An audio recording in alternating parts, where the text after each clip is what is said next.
In a faraway forest lived a cheerful rabbit named Tavshin and a curious squirrel named Minka. These two best friends loved to meet in the mornings and explore the woods together.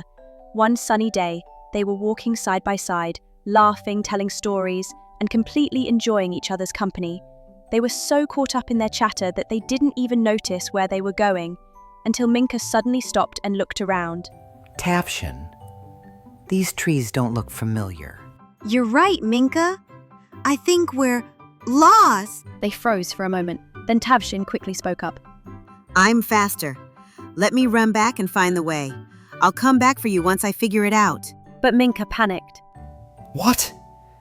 Leave me alone here? No way! I'll climb to the top of a tree and look for the path from above.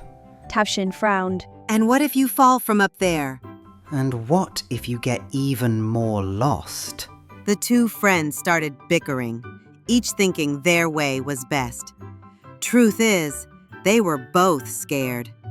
Tavshin didn't want to leave Minka alone, and Minka was terrified of climbing without Tavshin nearby. But neither of them admitted it. Then suddenly, crack! A loud branch snapped. Thump, thump, thump. A heavy creature was approaching through the trees. A giant shadow loomed. Minka whispered, trembling. Is it a bear? Tavshin replied. Or a wolf? They held their breath as a large figure stepped out of the bushes. It was a huge bear, with shaggy fur and a deep, rumbling voice. But instead of roaring, it sniffed the air and mumbled. Lost again, huh? Minka and Tavshin blinked in surprise. Hello? Minka squeaked. The bear turned and gave them a gentle smile. Don't be scared, little ones. I'm Bodo, the forest keeper.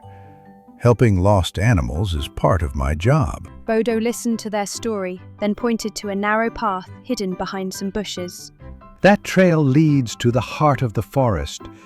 There you'll find Bilgu the owl. He knows every tree and stone in this forest. Tavshin and Minka followed Bodo. Along the way, he shared stories about other animals who'd gotten lost.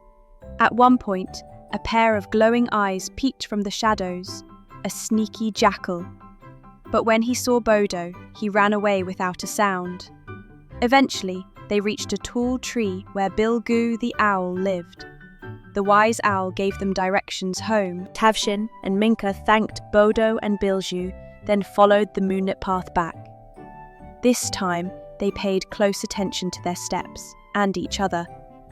When they finally reached their homes, they looked at one another and promised. We'll never wander without a plan again. And we'll be honest about what we're feeling, even if we're scared. From that day on, Tavshin and Minka were not only more careful, but also braver and closer than ever.